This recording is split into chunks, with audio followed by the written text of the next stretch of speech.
We're not live, are we? I can't hear you. You're on mute.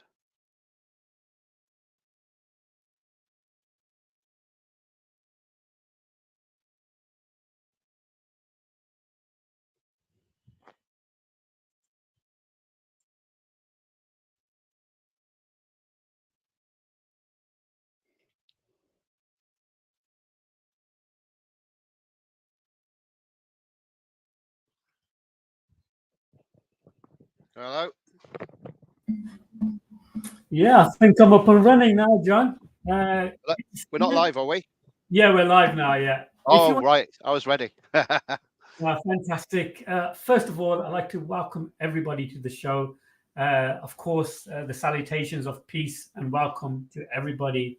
And recently, as we are aware, here in the UK, we had a huge issue with false information. And this is something that we need to highlight, is the fact that how quickly false information can cause so much destruction, violent disorder, attacking of hostels, hotels, uh, asylum seekers, breaking down the structure of the community, attacking uh, properties of Asians or Muslims, attacking taxi drivers, attacking bus drivers, just due to the fact that they are a different skin tone. Throughout this 2 weeks or so, over 750 people have been arrested with connection with the rioting, and so far 350 odd have been charged by the police for the convictions of disorder, attacking, grievous bodily harm, much more. We saw images of people randomly. I saw one image, John, of an African man being set upon by a group of white males. Now, that brought some very emotional memories, which it should do. When, in America and many places around the world where people were lynched. I don't like using the term lynched because it has some type of, effect to it, because people were lynched and hanged on trees, beaten to death. I don't know if you saw that clip, John. I'd love to have your reaction. And first of all, welcome to the show, John. Thank you very much, Mohammed. It's great to be back again. So I did see the clip. Unless there's more than one clip of an African man being beaten up, there possibly is, actually.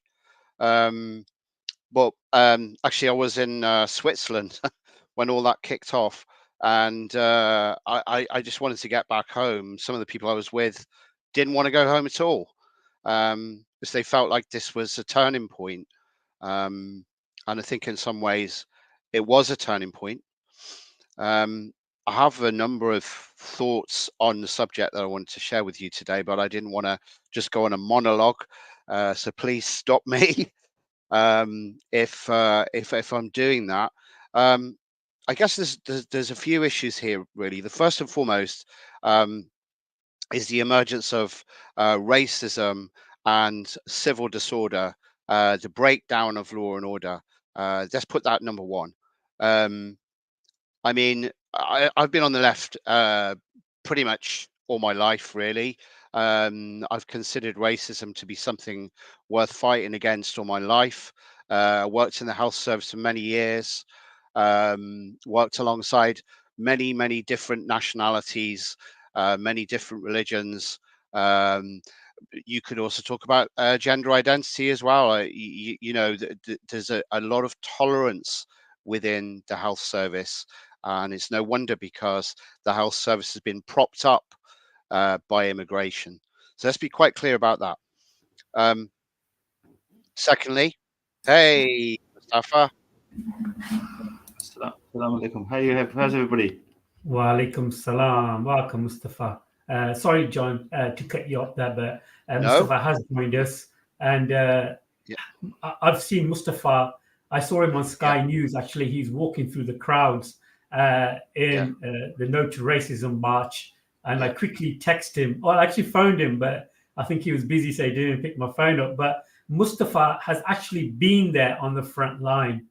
And yeah, and I really want to have some feedback from Mustafa. And I think Mustafa will yeah. unpack. He's got a lot more to say, and the reasons why these race riots have started. I do feel there is an underlining issue with the government and people of authority and power to divide and conquer. And I really want Brother Mustafa to break this down. I like the effects he's got there. This mysterious dark figure there with the curtains, Mustafa. Brother Mustafa, assalamu alaikum. Wa alaikum salam rahmatullahi wa barakatuh. And greeting to John as well. How you brothers? You well? Good to meet you, Mustafa. Yeah, no, we've spoken previously, John, if you recall, a few weeks ago. So I look forward I, to I, I, I do. You look slightly different today. somewhat of a Dark Vader effect. If I say something to do with the Yeah, lighting in the front room, for some reason, it doesn't really purport to giving me light. I'm trying to bring some light in, as you can see, but so for some reason it doesn't bring it in. So I'll be happy to have this little dark effect, probably better served as well from what I'm about to say as well. But this is interesting. Obviously, we're Muslims, so we have certain understandings, John, which are very fundamental to our understanding of these events that are occurring, and we believe these are all ingrained in future events to occur. That may sound like a Star Trek type of understanding, but this is very much something which even Christians, historically, and Muslims and have Jews. really, I mean, these end time scenarios, which even Yes. unbeknown to Christians and Muslims, are very much of that same ilk, i.e., the return of Christ. So this is also very. I mean, like I said, not many Christians are aware. I'm not judging. You may well be aware, but Christians No, I won't be am aware. This aware is of what you're talking about. Yeah. yes. So all these events that we see, and some of the stuff I may say on the surface may appear controversial, but it's far from it. So today we're going to be examining this particular and this show these riots which have occurred over the last week or so, week and a half, and what is the reasoning behind it, who's behind it, who are the augmenters of this. And I will be doing a fascinating interview with a character, well, not an interview, I'll be looking at an interview which I've sent to Brother Mohammed in terms of an interview conducted just recently with the not so well, infamous, shall we say, Nick Griffin of the BNP party. Yeah. Now, as you're aware, Nick Griffin has been pushed to the, shall we say, to the side in terms of his, shall we call it, authority or his position as a leader of this, if you want to call it a nationalist British party. And he really, interestingly, I believe firmly, he's a man of principle. Now, that may sound very bizarre coming from a Muslim, but although he wouldn't be what you would deem a friend of Islam, far from it. However, some of the things that he's come out with, and I've been speaking to Brother Muhammad in considerable detail over a number of years, it just, every little detail he spoke, I couldn't believe the fact that he had such insight into the system in place and what it's all propelling towards. And I'm of the firm belief everything that you will hear, I mean, I hope it's not going to be taken with a pinch of salt, but it's all augmented with these future events to occur and how we as human beings lead our lives. So I wanted just to give a very brief overview of this. I've sent Brother Mohammed the links of the particular videos I want to quickly make mention to, but just to give a very brief summary of the events that have occurred over the last 10 days, in which, unless you're hiding behind a big rock in the middle of the Arctic, then everybody will be aware in the UK in particular, there have been some calamitous events which have occurred.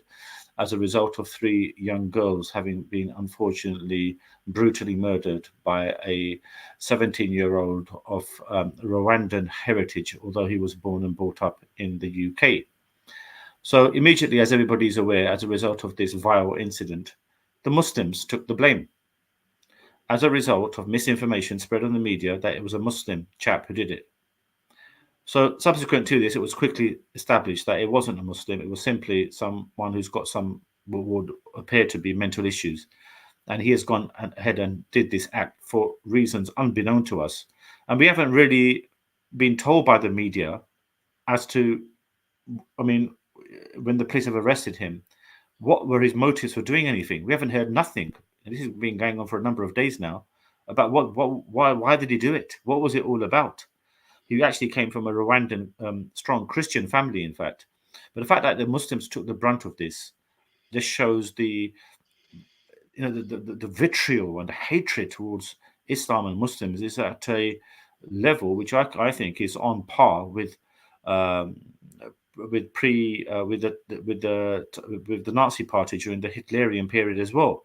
So I've studied the Third Reich in considerable detail. I did A-levels on it when I was a student. So I've got a good grasp of how the similarities are striking and who's behind all of this and what's the reason for this. So I'm hoping, having given a very brief introduction into the events that have occurred, and why is it that Muslims seem to be carrying the brunt? I suppose, in my estimation, suppose a Muslim did conduct this particular evil event that occurred, then why is it that him being a Muslim should then tarnish the religion itself or make people come out? I don't see churches being attacked, or I don't see institutions where people are being attacked simply because they are Christian, based upon the fact that this 17-year-old, his family are practicing Christians,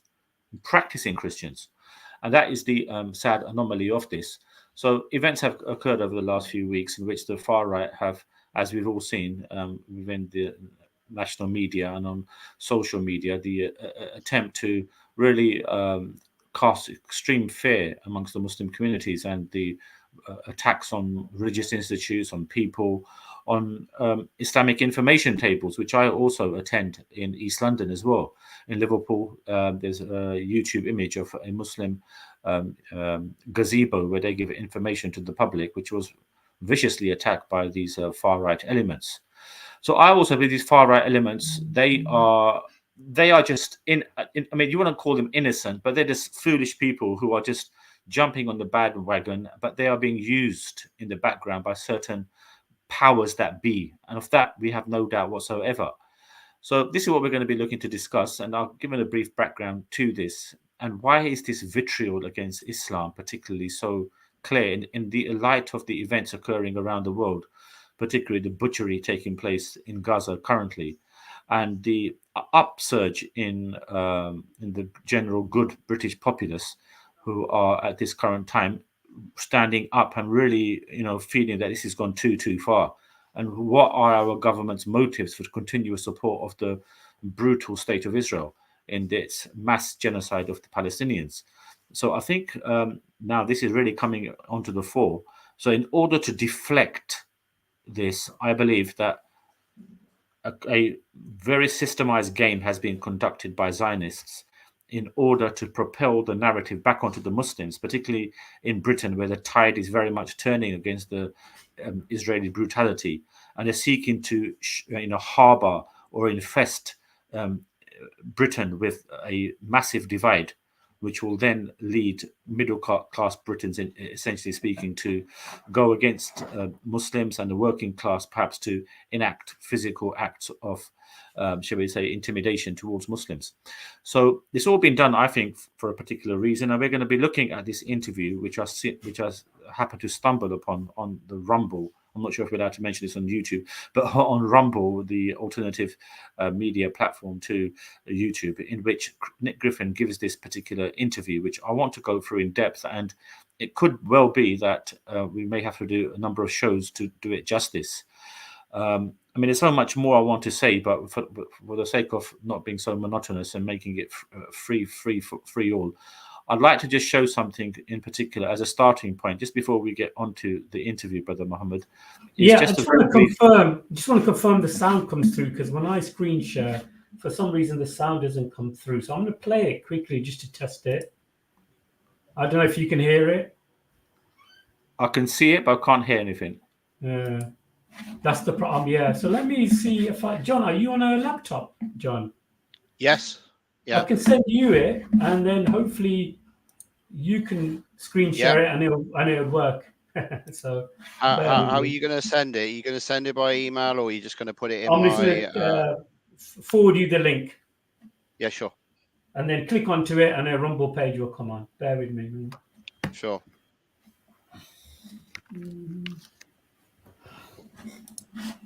Yeah, so carry on, Mustafa. Sorry for cutting your. Yeah, sorry. So, if it's possible, bro, I wanted you to actually bring up just very, very briefly. I want to show a few pointers towards some of the points that Nick Griffin conducts in his interview, and I want to actually put focus on a few individuals who I've had the, shall we say, somewhat displeasure of meeting, including the owner of the Rebel News, a chap who's well known within the circles as a chap called Ezra Levant.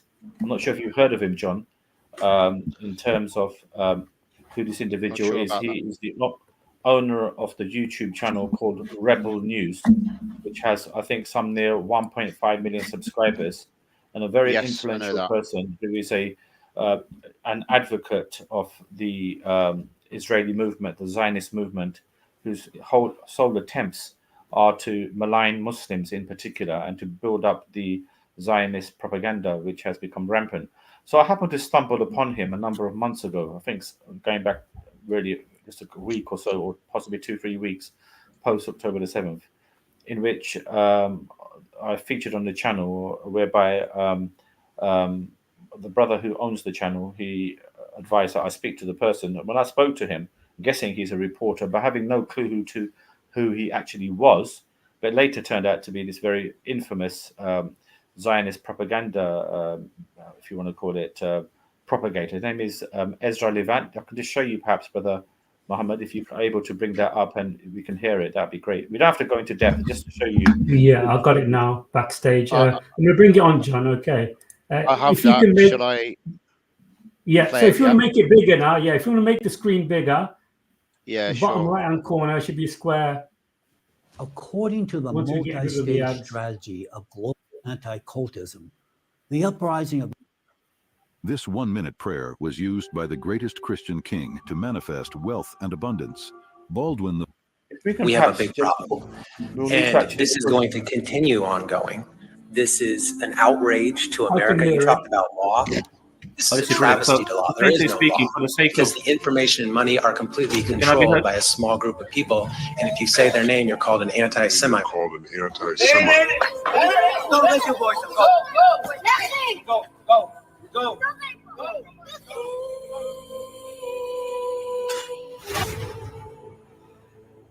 I just don't understand how you have a country where your politicians have more allegiance to a foreign nation than they do their own. I honestly think that we have literal treason going on right now, where Israel's interests are being put before America's interests. Is America a sovereign nation, or are we being controlled by it?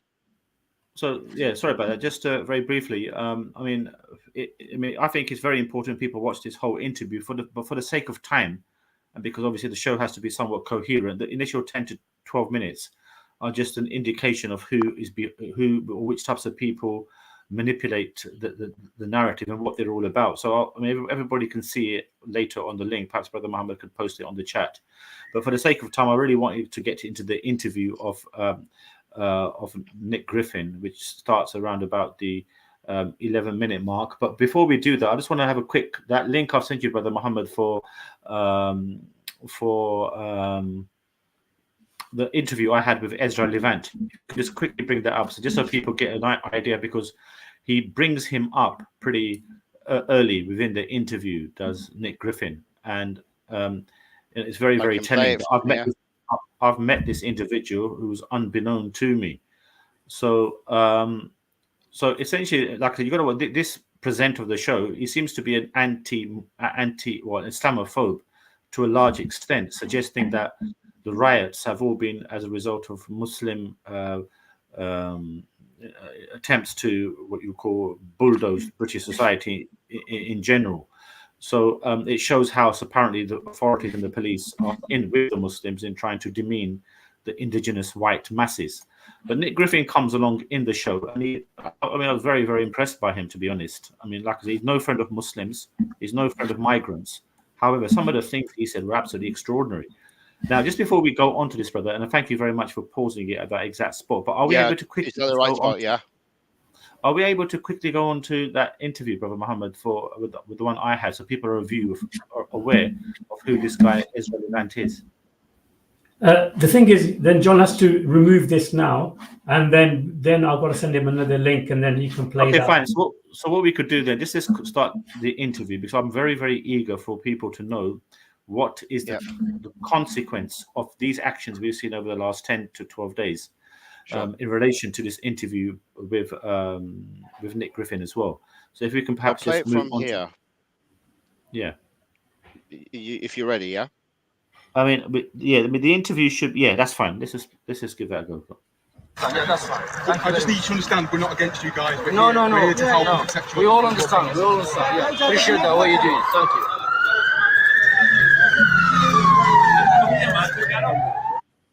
We have been warning about this. Countless people who are awake to the truth and the reality of the situation have been warning about this. Armies of third world street thugs and terrorists have been imported into the West and told to lie in wait for their moment of activation right alongside government jackboots and Bolshevik Antifa members. This is what the Great Replacement Migration Fest is all about. This is what we have been talking about and warning about, outnumbering and slaughtering white people. And this isn't going to stay in the UK and not pop off anywhere else. It's going to spread all over the Western world. It'll move into Europe. It'll come here to the United States. It already did in large part back in 2020. But you see, that was just a test run. We've been seeing these flare-ups all over the West. We've seen them in America. We've seen them in France. These periods of mass unrest and rioting where non-white criminals and foreign invaders are given a license to burn, loot, and murder. But these were just warm-up sessions. They've been getting warmed up, and now what we're seeing in the UK, along with everything that we're seeing geopolitically, it appears to be an indication that things are about to get bad, really bad, on multiple fronts. And when it comes down to it, this is an engineered conflict. This has all been engineered by the open borders overlords from their office suites in Tel Aviv on Rothschild Boulevard and their meeting halls at Davos. And now all at once, foreign and domestic conflicts are about to set the world on fire. Nick Griffin is a former member of the European Parliament from the UK, and he joins us now to discuss this more. Nick, thank you so much for coming. We certainly appreciate you making the time for us. Thank you, Stu. Yeah. So do you agree that this is a coordinated effort that has been long in the planning? I agree that it's a coordinated effort long in the planning, and there's most of what you said is 100% true. There are some points at which everyone abroad, most people in Britain, are misreading this as well, and it's not true. And the one I will say is that at present, and now I've been the main critic, the main face of criticism of Islamic invasion into Britain for 20 years publicly. So I'm not soft on this, but I'm saying that at present, the Muslims are not marauding and murdering. And the ones forming those gangs, they're not the recently arrived, like Merkel's children in Germany, with hundreds of thousands of young men of military age. These are second and third generation born and bred here from the immigrants who were brought here back in the 50s and 60s. So it is rather different. And at present, to be honest, those crowds generally are clear. They are there primarily in self-defense. They've been convinced that this English Defence League mob is about to attack their communities, attack their women, and burn down their mosques. And they're actually there. Most of these people at present are there in self-defense. Okay, so who is it that's convincing them that this is going to happen? Who? Exactly. So you're right in saying this has been long planned. It's been particularly wound up over the last few years by an immense effort which is going on in Britain and all over Europe by Zionist paid fake nationalist shills who have been used relentlessly to wind up ordinary whites who've got plenty of real grievances, but then the grievances are being worked on, and they've been whipped into a frenzy. In the case of this latest trouble, it was created, for instance, by the fact that a Rwandan he was born here, but his parents were Rwandan refugees of Christian origin, in fact, churchgoers. He was the one who murdered these 3 little girls in Southport, and these people were immediately saying it was Muslims, it was a Muslim, which actually wasn't. But the spark, that was it. So people like Tommy Robinson in the United States and Canada, you'll be more familiar with people like Rebel News, Ezra Levant. It's exclusively Zionist. And they are trying to create a civil war in Britain, which has always been potentially there, but they're trying to spark it because they want white working class people so fighting mad against Muslims that they're prepared to go and fight and die for Israel against Iran. Can I just ask for a pause there, please? So fighting mad against Muslims that they're prepared to pay tax.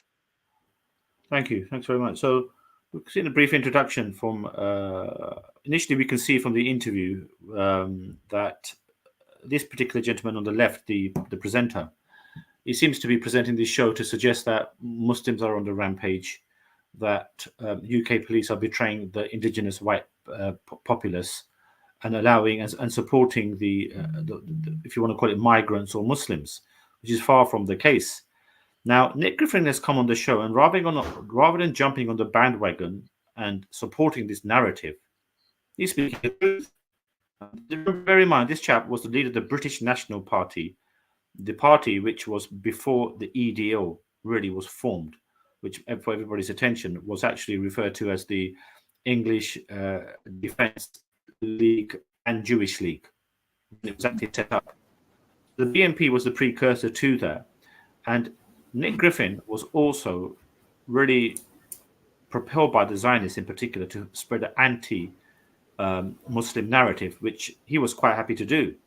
However, when it came to other things, such as understanding of how the economy should run and how our society should run, those impositions by the Zionists were not accepted by him. So then what they've done subsequent to that, when initially he was serving their purpose of spreading Islamophobia quite vehemently, then when they asked him to do these other things, which I've made mention, he refused categorically. So as a result of that, they seek to have essentially castigated him, and now he's just gone into the wilderness. If you see what I mean, he's got no real base that he had previously as a leader of an established party who had many adherents. So now he's similarly to Jeremy Corbyn, John, whom I interviewed, I made mention to you previously a number of months ago, in which I'd fleetingly mentioned that had it not been for the Zionist movement, you would have been the prime minister of this country, who systematically seek to demean you when they accuse you of being an anti-Semite, simply for the fact that he was supporting the Palestinian cause. And these Zionists rounded on him, and subsequently we know he got crushed in the general election as a result of this slur. So when I pointed this out to him in the brief interview I had with him last winter, he was very quick to ask me not to ask him this question about who were the people behind, or the reason for the vilification of Jeremy Corbyn. So you could see a genuine fear in his eyes, and then he went onto a sidetrack. So I didn't want to push him. So, but what I observed there and then, anyone who speaks up against them or does anything contrary to what they want, they will just push you aside because they have the power to do so. Yeah. Now, Nick Griffin has just made mention of certain Zionist, if you want to call it propagandists. He just mentioned a chap called Ezra Levant, who's a very individual who I interviewed, I think it was towards the end of October last year, in which the protest took place in central London. I was with a Muslim film crew, and they asked me to approach this particular individual who was kitted up the mic, his cameraman. So we guessed that it was an opportunity to perhaps expound to a different audience what we have to share. So he then asked me questions in relation to Palestine, and it became pretty clear that he was not going to condemn the brutality of the massacre which has subsequently taken place, to the extent that I tried to just reason with him in terms of the historical Palestine, divide in terms of the post 1948 events that have occurred, and he was loath to criticize Israel despite the fact they were well into the equation of their relentless bombing in which so many innocent women, men, and children have died. So he was loath to criticize them. So I sensed there was something wrong, but I also sensed that he was there to give a counter narrative. The demonstrations, John, which took place was incredibly peaceful. Incredibly peaceful.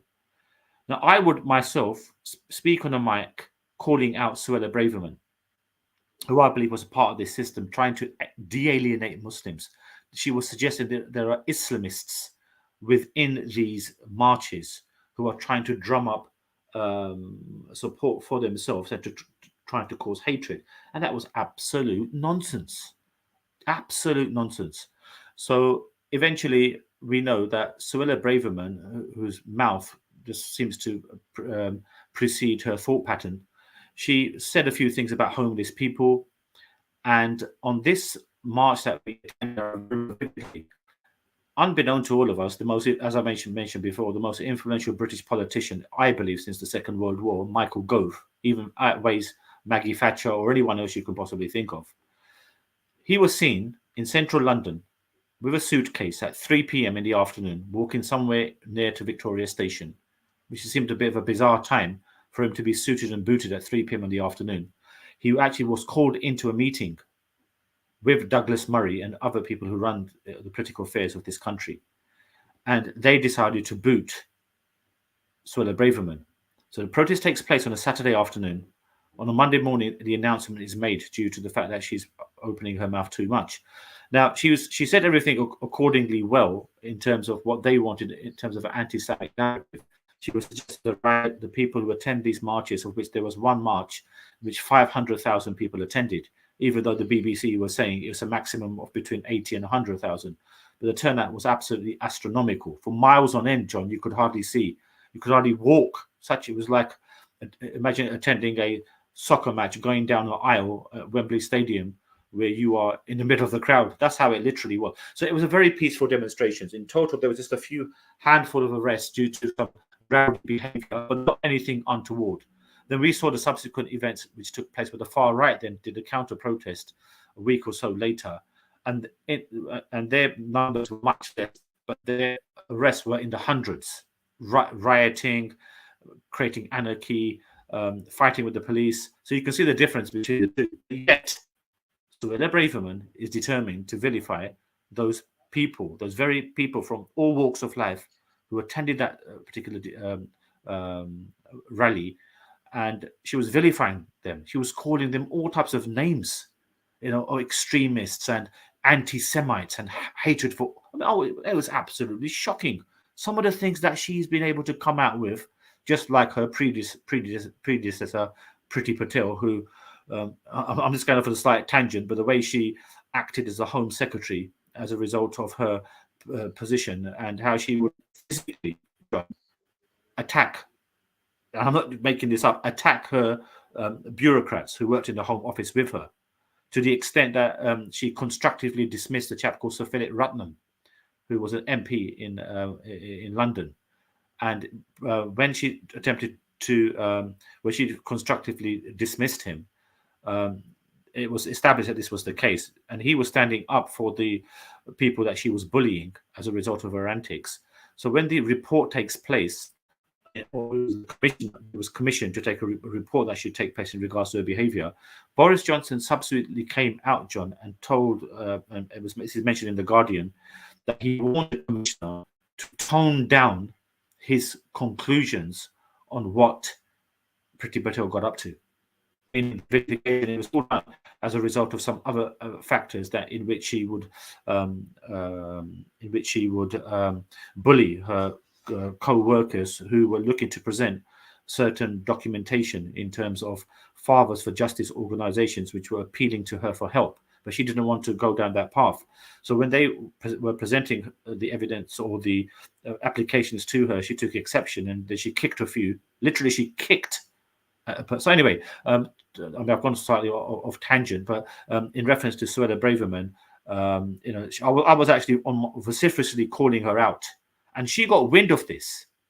not necessarily myself, but I'm assuming it what I should have definitely have been, because I'm the only one who really knows what these people are up to. I believed at the time, and that was fully vindicated as well when she called out the Islamists, as if to suggest it was a massive counter-Muslim march with men with long beards, when there was no one in sight. These were people of all different walks of life coming in. There wasn't any mention of Muslims at all. But I was calling her out big time.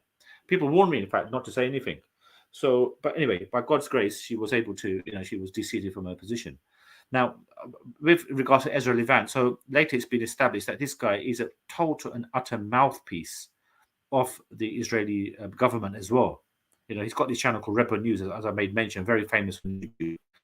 And he's propaganding against Islam in a tremendous way, just like what we see initially before Nick Griffin's interview was conducted or started. We haven't really seen the first 10-11 minutes, but that presenter on the left was espousing his supposed Islamic revolution, where they're going to crush all the indigenous people. But then Nick Griffin, this is why I respect this interview so much, he really set the record straight when he had no reason to do so, despite the fact that he is not a friend of Muslims and he's, let's face it, anti-immigration. But some of the responses, it's everything that everything that I have been speaking about on Brother Muhammad show in regards to the Russia-Ukraine war, he confirmed.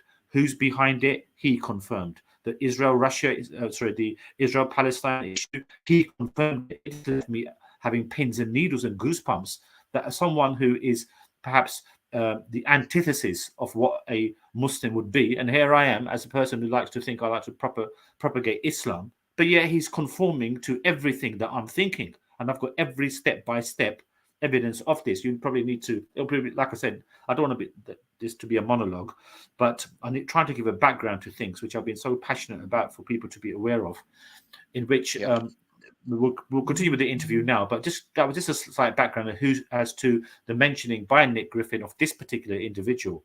And he was out for trouble that day. He was trying to castigate or to show to his Canadian and American audiences that Muslims are extremists, those who are attending these debates, or rather these protests, that they don't even know why they're there for. These are all, wa alaikum salam, to always hope, always. So in this essence, what I'm basically trying to show is, as this interview will proceed, I thought I'd just give a slight background to it. And I know I've gone off on speaking a long time, but it's important to get to fill you in with some of the details there. So perhaps we can proceed with the interview, and I'll try to keep a bit more quiet and just listen to some of his points. But it may be a point where I can't help myself and I need to stop and interject and see where our conformity between what Nick Griffin is saying and myself.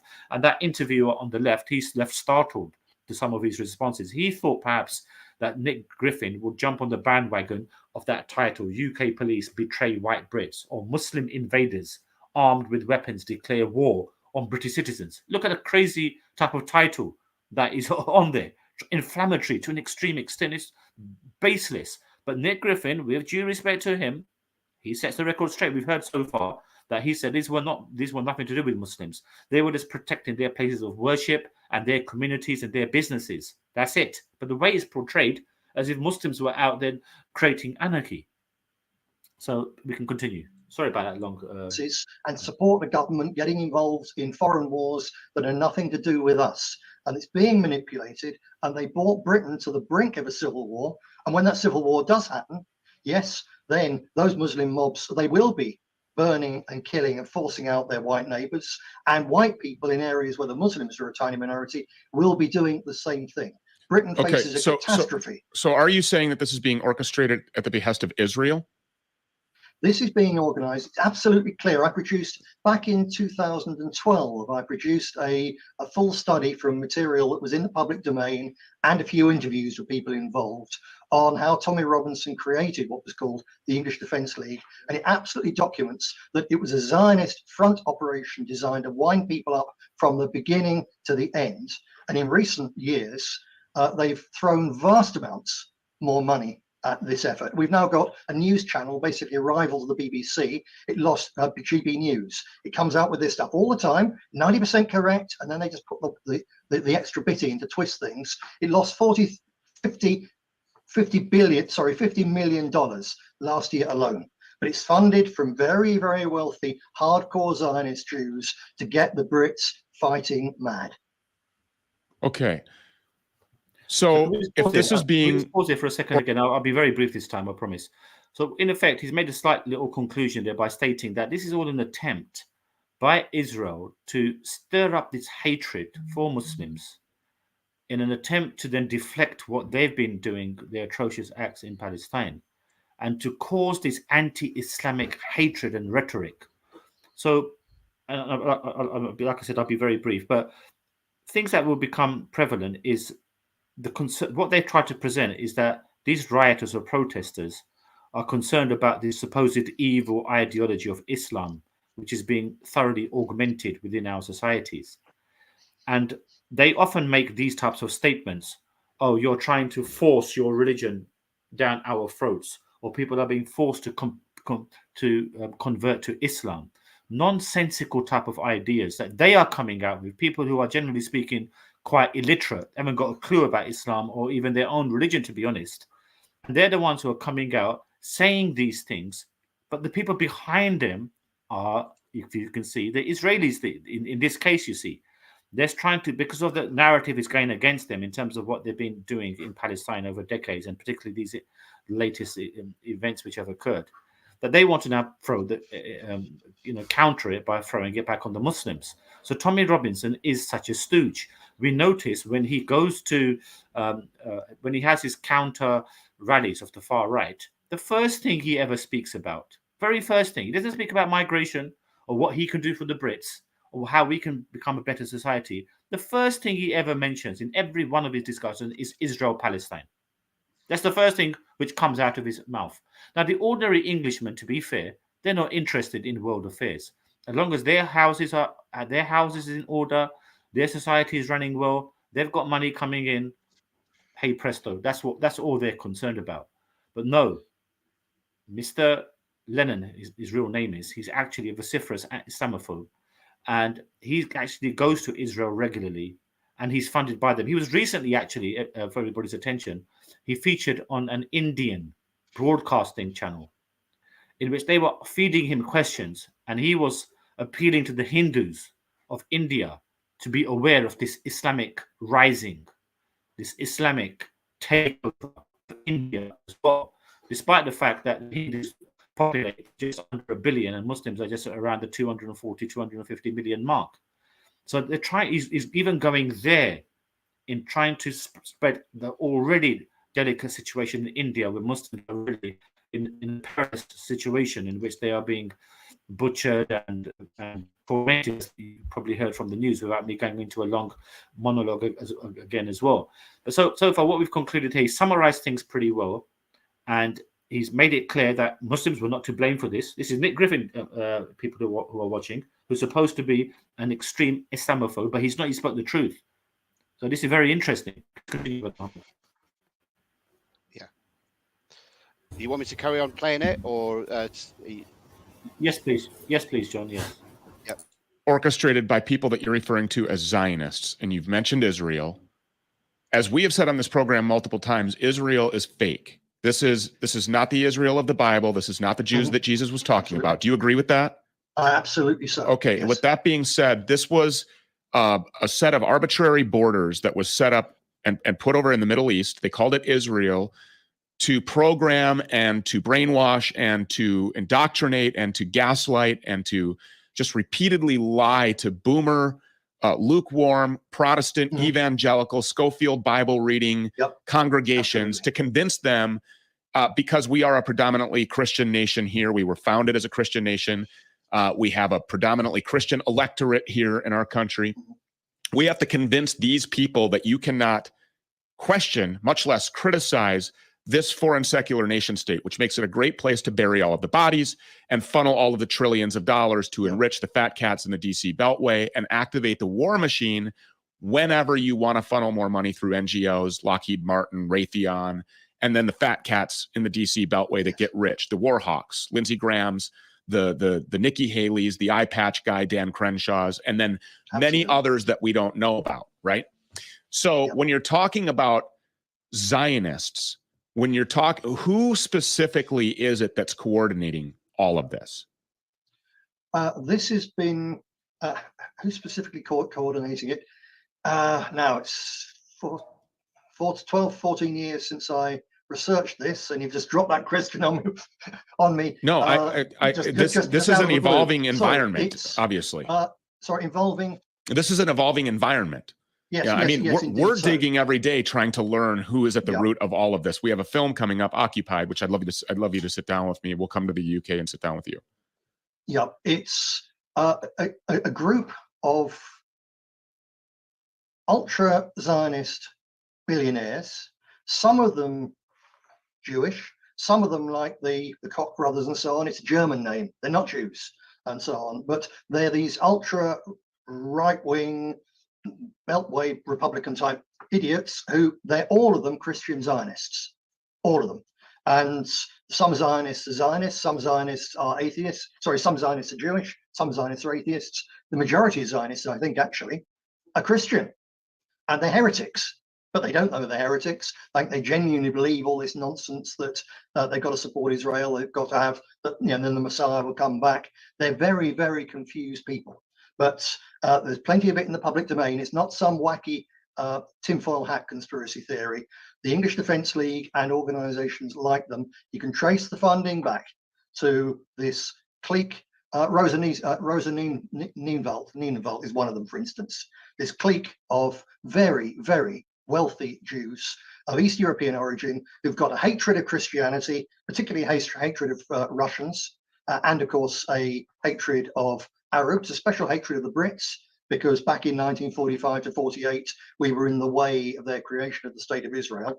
And these almost ancestral hatreds that they have, they put into operation in the real world now, bringing mass murder to Gaza, bringing appalling war and bloodshed and disaster to Ukraine. And they're now they've brought Britain to the point of a potential explosion of real civil war. Ireland's in exactly the same state, probably actually more febrile than we are. And in France, Germany, these places, you have indeed, in recent years, they and the CIA have managed to import hundreds upon hundreds of thousands of young Muslim men of fighting age from states that have failed, largely, as a matter of fact, because of Western interference and bombing and sanctions and coup d'etats and so on. And they brought them in absolutely to plant them in Western Europe so that they can set off that time bomb anytime that they want. The playbook for this, for the CIA, was how they destroyed the former Yugoslavia. When they went to the Croats and said, we'll support you. They went to the Serbs, said, we'll support you. They went to the Muslims and said, we'll support you. And they simply got them all fighting together, and they destroyed that country. They're setting up to do the same to Western Europe, because the dollar, as you know, there, the fiat dollar and the whole can we just pause again, please? Or Wall Street hegemony of the world is crumbling, and the only way to keep it up is by pushing. So, I mean, again, he said quite a few things there. I mean, something so interesting that it really makes one shiver as to what is happening. So, we're representing Zionists who many of them are Jewish Zionists, many of them are Christian Zionists, a few of them are German, and a few of them are atheist Zionists. So, their whole plot and plan is to make Christians and Muslims fight each other. That's number one. They are making Christians and Muslims to fight each other. Now, anybody who gets in their way, they will defeat them. So Britain tried to get in their way in 1948, and we saw the result of the massacre at the King David Hotel and what accrued at that particular time. Then anyone historically, so they have seen, for example, as Nick Griffin has mentioned, Christians are there as well, for perceived injustices through history that Christians have perpetuated onto the Jews. So they would often accuse them of many things which have been augmented within the New Testament and also within the Quran. Wa alaikum salam. So have been augmented within the New Testament and the Quran, which just affirms their continuous rejection of God through history. So this is something that they remember very, very well. So anybody who has been historically their enemies, and because they're in a position of dominance and authority, they will come out for you now. So they did it in the Middle East over the last 30 years, created state organizations such as ISIS to perpetuate the fear and to create the anarchy amongst the Muslims to destroy their lands. I recently found out, John, that the hottest place on earth now is Iraq, is Baghdad, with common summer temperatures of 50 degrees centigrade as a result of the brutal bombings which have taken place of that country over the last generation. And before that, historical studies showed that the average temperature in Baghdad prior to the Gulf Wars in 1990 was about 35, 36 degrees. Now, on the same latitude line of other countries like Oman and other such countries, the temperature hovers just between 35 and 40 maximum. But Baghdad has been suffering. If you can check the temperatures out, just do a BBC weather check on Google on the average temperature of Baghdad, 50 degrees. It's because it's been intoxicated with the brutal methodology in which the bombardment took place, and the atmospheric pressure over the last 30 years has gone through the roof. 15-degree increase in temperature. I mean, today here in Britain, we're all roasting and it's about 31, 32, and it feels uncomfortable. Imagine going out at 50 degrees. Anyway, so point being is that what we've observed there, and what Nick Griffin is so eloquently making mention, is that these people see everybody as their enemies, every single one, and them offsetting each and every one against each other. For example, let's take an example: the far right and Muslims. Now, I've said to Brother Muhammad on many occasions, intrinsically, the far right have got much in common with Muslims than you can possibly imagine. The methodology of their living, the standards that they hold, the respect and honor of their elders, and the societies that we had here in the UK just going back a few generations ago, that's been all dissipated as a result of this new liberal order that we're living in. So they actually have those very same sentiments that we have. Only thing about the far right, which is their Achilles heel, is their understanding or their obstinance that we are superior due to our ethnicity or due to us being Caucasian, white Caucasian people. That's their only real issue which needs to be highlighted. However, all those other factors are very much in common with the Islamic narrative. And because this Zionist agenda is seeking to propel, based upon the New World Order statement of George W. Bush, that they are going to present a new world way for us to live. So I've spoken about this before, and like I said, I don't want to go off on a tangent, because this will, to do justice to this topic, I mean, I would love to do a show in which I can bring up all my evidence in an accumulative way, including all the visual evidence that I could possibly bring, to bring a totally holistic picture. But it could be an epic 20-hour show on the horizon. But what we're trying to show is that we have this commonality, the Zionists who want to propel a life which, as we as Muslims believe, John, is contrary to what God has revealed. So in the Islamic paradigm, the man, he is the head of the house. He has the authority, but the powers that be are determined to put it the other way around, to give women the power and the authority. To the extent that is all visible within our societies. It's not per coincidence that we have organizations such as Families Need Fathers, Fathers for Justice, which are propped up over the last generation, whereby in matrimonial divorce cases, women walk away with everything. Men are left begging if they can see their children. They lose all the assets. This is a common theme which is developed within the UK in particular and in the West. So they're seeking to make women the superior, contrary to what God has revealed in the New Testament. So in Mark's Gospel, for example, it says the head of woman is man, the head of man is Christ, and the head of Christ is God. So we can see this hierarchical theme. In the Quran, we have something similar, where it mentions that women are devoted to God and by proxy to their husbands. So this is all, but that does not mean, therefore, that women become secondary citizens. In the Islamic narrative, they are equal to us. And they are, as you may or may not be aware, with the advent of Islam, they really, Islam propelled their rights to such a degree that the enemies of the Prophet Muhammad, peace be upon him, 1400 years ago, they thought he was going to give all the rights to the women, to the detriment of the men. So, I mean, that's again a side topic. But what they're seeking to do is to bring about a contrary world, which is contrary to God's revelation. So, Islam, for example, it rejects things such as LGBTQ as well. Although what we say as Muslims is those people of that same-sex disposition, there is no sin upon that individual who has that inclination, but they should not do the inaction of that. So that's the Islamic narrative, that you should not be cohabiting with the people of the same sex, or particularly the physicality. So that's also perpetuated in the Bible as well, as we're aware. And of course, atheism, the rise of atheism as well, which is contrary to God altogether.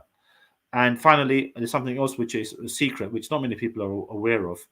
There's also an attempt from these very same Zionists, John, bizarrely you may think, but I'll try to explain it, to actually crush racism. I'll repeat that once more slowly, which may seem somewhat of a paradoxical statement. The attempt of this very Zionist evil movement is actually to crush racism. Now, why would crushing racism be a bad thing? Surely it's a very good thing. But there's an underlying tone to it based upon Islamic eschatology. And I've been able to foresee this just by observing these elements. This is why I'm begging people to watch films such as Omen 1, 1976, with Gregory Peck and Billy Whitelaw. Watch The Satanic Rites of Dracula, 1973, with Peter Cushing and Christopher Lee. Watch Trading Places, 1983, with Eddie Murphy. These are essential components to understand what on earth am I speaking about. But particularly in our narrative, we have to understand, John, that due to demographic reasons, there are huge swathes of society in general in the UK, in London, where I'm from, where indigenous Englishman, John, is no longer to be seen on the streets of London. You go to many markets, to many shopping centres, to many areas. Because I've been born and brought up in London, I'm not going to give my age away. However, I've been born and brought up in London, and I can vouch for this. That there are large swathes which an Englishman's face is invisible. So there are events which occur in which the attempt to unify people of all colours, or particularly black people. If you watch the media in particular, John, all you got to do is watch the TV advertisements. See how black people are being presented in a way like never before. They are the face of Britain now in many aspects. In TV advertisements, in society in general, they are being now those stigmas which were supposedly made of them going back a generation or two ago. And we all know what those stigmas were. Seen as violent or thieves or untrustworthy. But now they are being propelled to the very echelons of society. For example, David Lammy, the Foreign Secretary. We've had Obama, the President of the United States. Now, there's a reason why this is being propelled, you see. According to our eschatology, from within these aisles, there will be a new brand of people, John, who will come out, who will be mixed race. Maybe father's white, mother is black, or vice versa. And from within this community of people, this new face of European visual face, we will see that the future events to occur, all in relation to these eschatological events, hence the actions that take place in Russia with Ukraine. Russia holds on to traditional values which Christians have had through history, whereas Western values, led by Zelensky and so forth, which are proponents of LGBTQ, feminism, and atheism. These are all the reasons why it's happening. Like I said, it's a deep, deep topic to go into. But everything, I'm just hitting on points generally so that people get a rough overview. But this will, like I say, take perhaps some shows over a 20-hour period. We'll definitely do a follow-up, Brother Mustafa. John, if you want to say your words, and then Mustafa could come back. So go ahead, John. I know you've been patiently waiting. A few really interesting things right from the start there, Mustafa. I did want to make reference to the Nick Griffin thing, but I'll just start off by just quickly saying the point you raised about the idea of Zionists wanting to crush racism. At first sight, it seems somewhat counterintuitive that that's an aim of Zionism, but actually I can see that any divisive force in society like racism or any other form of discrimination, you mentioned transgender issues, and we could of course talk about religion as well, different religions as well. If you attempt to smash discrimination, then what you do is you polarize people and you create dissent at the radical ends of society. And you mentioned neoliberalism. The neoliberal agenda has marginalized those on the extreme right who have this sense of superiority to others. And in a way, by attempting to crush that, you radicalize even further those groups. Equally, if you allow those agendas to carry on unchecked, you also risk conflict. So there's something here about the natural equilibrium of things. I have had, as Mohammed here knows, my brushes with the neoliberal sort of movement that have stood up against racism in this country. And I'm very grateful that they have organized these stand up against racism marches. And I told them so, and I went along to their meetings. But then I found out on the back of that they didn't want to talk about Zionism. They didn't want to talk about Palestine. They didn't want to talk about the plights of the ordinary working class people in this country and other countries. Why? Because they basically felt that there was something that would be divisive about doing those things. We would marginalize Jews, for example. We couldn't risk losing the support of Jews if we talked about Zionism. I used a phrase that they immediately jumped upon and accused me of being racist, something which I find offensive because I've fought against racism for over 30 years. I used the term legitimate concerns in one of their chat groups. They told me that this term was a dog whistle to a racist, right? Me saying legitimate concerns. I wasn't even talking about racists. I was talking about ordinary working class, disillusioned white youth that get manipulated into carrying out someone else's agenda. Don't even know why they're smashing windows. Some of them do. They just want to nick things out the shops. Sadly, it's as simple as that for some of them. They just want to go along to these riots and somehow personally benefit from that or get a buzz from that or something. I said that those people may have legitimate concerns. I said that if the violence stopped and these were peaceful protests, that we had to talk to these people about these issues. Now I'll mention Nick Griffin, and then I'll finish what I was going to say. Amazing what you've said, because I remember Nick Griffin in the 1980s spoke at a pub in Coventry. It was the last pub in England to have a colour bar. You might know about this, Mohammed. It's near Clay Lane in Coventry, not far from Highfield Road, the old Coventry City ground. In that pub, there was a colour bar, and Nick, that means no Irish, no Asians, etc., etc. Nick Griffin spoke there, and shortly afterwards, the place shut down. It was bought by Sikhs, who still run it now. So that's what happened to them. But Nick Griffin was speaking the truth, and I'm amazed that he wasn't saying anything that was white supremacist or imperialist or even remotely racist. And I think the reason is because Nick Griffin had as much of a problem with Jews as he had with Asians or Muslims. He basically he is a white supremacist, but he's got a problem with this hierarchy, which with his 14 years of research, clearly he's seeing it as not just Zionism with a capital Z, but actually, as much as anything, rich Christians who have allied themselves with the same agenda for their own personal gain.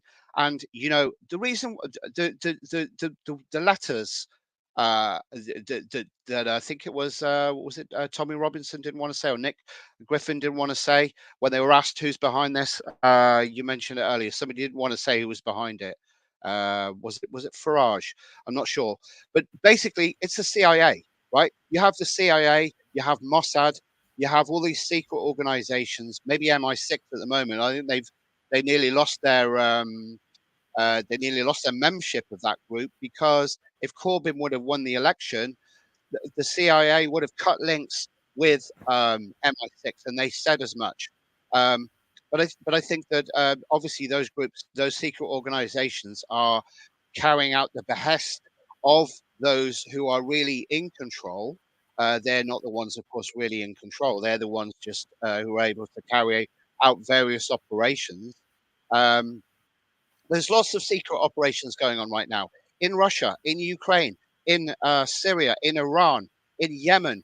You may have heard about the 70 Israeli soldiers who were killed in Yemen, and they didn't put it on the news. Do you know about this? This happened quite recently. There's secret operations going on all over the place. These things don't end up in the news. So there's no doubt in my mind that there are people pulling the strings in the background. And for those who are going to say, "Oh, that's a conspiracy theory," well, they're just dreaming, because if it's really happening, it's not a conspiracy, right? And I think the last thing I'll say is just that, what happened in England was almost certainly orchestrated. And the end result of it, whoever was behind that, whatever the politics of that, it's achieved, I think, its main objective, which is to take everyone's eye off the Middle East. And I don't just mean what's happening in Gaza. I mean what's building up in the Middle East at the moment in terms of an impending war. We have the Russians and the Americans both basically sending resources to there. The Americans cannot afford two wars, and nor can the Russians, and they both know that, and they want, and that's what they're trying to cover up, in my opinion. Yeah, these are very valid points that you've made. Although I would say that the North Koreans, they may not take that view, because they're thinking that America with South Korea are really itching for war, despite the fact that North Korea now have their own deterrence. So it does appear that, I mean, America does really benefit from wars in whichever capacity that they are thrown into. So I think America, to be honest, it seems to be itching. I mean, the way they're providing help to Ukraine, it's ominous news for us as well here.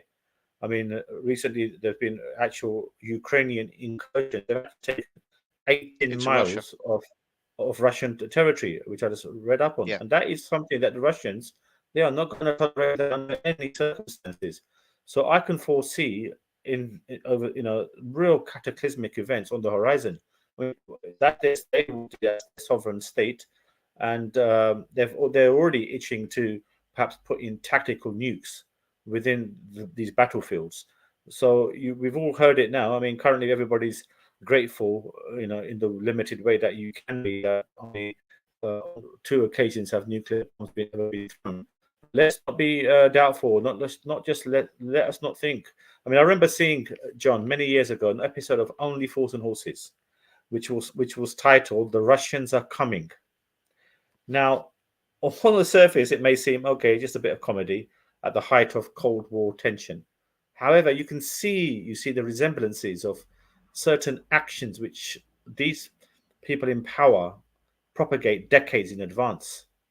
So I wanted to elaborate somewhat on this black theme as well. It's very important for you to recognize this, which you will not be uncertain, which you would perhaps be, and even Muslims are uncertain. But I read it according to Islamic sources, even though those sources are pretty hard to find. But I read it a number of years ago.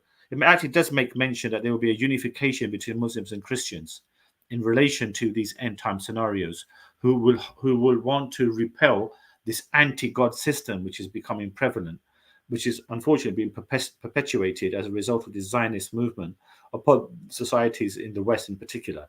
And they will then be in conflict with those Christian societies which hold up to those values.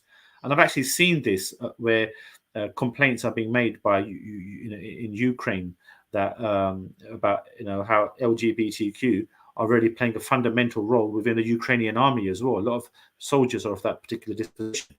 Russian, for example, and they hold on to Vladimir Putin. He speaks very favorably about family values. He speaks out against the forced, imposition of, for example, learning about same-sex education at primary school level, which was the case up to a few months ago when I think they've raised their age to now year 9, if I'm not mistaken.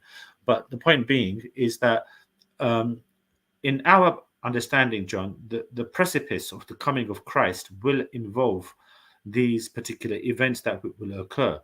Now, with the Islamic narrative in particular, because Islam, for example, as you are aware, rejects the divinity of Christ. So Christians themselves, like Nick Griffin has just made mention, these Zionists who are Christians, who are so adamant that within the return of Christ, this will be the ushering of these end times and his return. And this is something which has actually been propelled by the Zionists, the Jewish Zionists in the 17th and 18th century, that you must really be recognizing that the Jews must be in Zion in order to perpetuate the return of the Messiah. So they actually inculcated this in the 18th century, and unbeknown to Christians. Just like as you will further see, fascinated Brother Muhammad will see how he speaks up. Griffin speaks up against usury in interest-related banks, which we haven't seen. I mean, I've been rabbiting away whilst we've been watching the interview, but we'll see within there how he speaks favorably, or rather rejects interest-based, which is obviously the Islamic narrative as well. So as this interview continues, now, like I said, I've spoken a lot, but it's important for the sake of the audience to see why have I put such an emphasis in relation to these events, in relation to this interview of Nick Griffin. So perhaps we can continue, and I'll try to keep quiet unless I can't really control myself any further. You want me to play the interview from here, yeah? Yes, please. Yeah. Not their enemies down, but their supposed allies. So you push down Britain and the pound, you push down Germany and Europe and the euro, and the dollar stays top for just a little bit longer. A lot of it's all about the money, plus this millennial fantasy lunacy that you get from Zionist Jews, from some crazy Wahhabi Muslims who were funded by them in the first place, and from Christian Zionists. What is their benchmark for success? I think the benchmark for success is to have the British, to have Britain carved out into separate, mutually hostile enclaves of Muslims and the others, to have Germany riddled with violence and trouble, so that what they've begun with Germany with the Nord Stream sabotage, that by the United States, or the people who've been ruining the United States for years, that attack on the Nord Stream pipeline was the biggest attack, economic piece of sabotage in world history. That was done not to stop Russia selling gas to Germany and the EU. It was to stop Germany in the EU buying cheap gas, so they had to buy very expensive American gas. And the benchmark for success for them is to be in a position where they can simply press a button and get their agent provocateurs on both sides to light the fire, to spark the trouble, and then you have people from different faiths and different communities killing each other, hating each other, and while they're busy fighting each other, the elite can impose power, can impose surveillance, and can keep on making money and can get their way in the world. That's success for them. It's monstrous. Why hasn't the Western Christian Church or the Catholic Church or any church, why haven't they recognized that this is the truth? And why haven't they activated at the level of the church? I think you can go back there. You've got to go back to the old style communism, where after the failure of certain attempted revolutions, such as the general strike in Britain in 1926, when the communists thought they could take over Britain, they thought they could take over the Western world. And all they managed initially was to take over Russia, the most backward part at the time of Europe. And they settled down to think, why is this? And they came up with the idea that actually it was the culture and the faith, the religion, the Christianity of these advanced Western countries, which was the bloc, and the patriotism of the working class and connections between different classes. So they set about destroying from within the countries of Western Europe, including Britain, including the United States. And in Britain and elsewhere, they said part of the bastioning of the old order is the church, it's Christianity, it's the faith. So we must infiltrate the church. And they infiltrated the church first with communists and then their natural allies, homosexuals. And so the Church of England, although nominally the same church has been there hundreds of years ago, is no longer English in any spirit whatsoever. It's no longer properly Christian, indeed. So why would you expect a church which is now basically run by Marxists, atheists, crypto Jews and homosexuals, why would you expect them to stand by their ancestral faith or the people who helped create it. Exactly as we said, this is the indoctrination and programming of the largest group of people that you could possibly get your hands on. So some interesting points that Griffin has come out with over there in regards to this agenda. I mean, the way the Christian church, particularly, John, has been usurped by the Zionist movement. And that's why I've put such emphasis on films such as Omen 1, because it carries so many subliminal messages which are being enacted now. Now, this is not conspiratorial. I can assure this is not some diatribe or some religious fanatic who appears to want to bring Christians and Muslims together for the common purpose of rejecting this Zionist movement. That is why, if you ever watch the film, and we could do specific shows on this film, which are all in credence in terms of these end time scenarios, which are to take place. And within that film, you will notice right at the beginning, I'm sure you've come from a generation who may recall some of the scenes of that film, in which at the beginning that there's an Antichrist child who is swapped at the beginning, and this Catholic-looking priest who appears very shadowy, in which it later emerges that he swapped the children as this is the Antichrist. So that's a subliminal message to show how the Antichrist system would pervade over the church. It will literally take the Antichrist child and instill him within the church, and he will then allow for these anti-Christian elements like LG, like he just made mention, the advent of homosexuality or the acceptance of pastors and vicars who conduct same-sex ceremonies, and they are of the same ilk themselves. So you can see the way Christianity now has been, shall we just say, chipped away, eroded away, to inculcate these new moral values which are contrary to God's law, as what Nick Griffin has said. And because Christianity, unfortunately, you wouldn't say how much Christianity, but the church and Christians in general have been usurped to this line of thinking of everything is inclusive, even though it's to the detriment of what God has revealed. These are some of the prerequisites. Now, where does Islam come into this? Now, I don't mean to go onto an eschatological minefield here, but essentially what we say as Muslims, John, is that from within the preamble of the New Testament, they've essentially got it wrong as to when Christ is to return. From 2 Thessalonians on to Mark and Matthew's Gospel, we learned that the expectation of Christ's return was imminent within the lifetime of the disciples, in particular after Christ's ascension.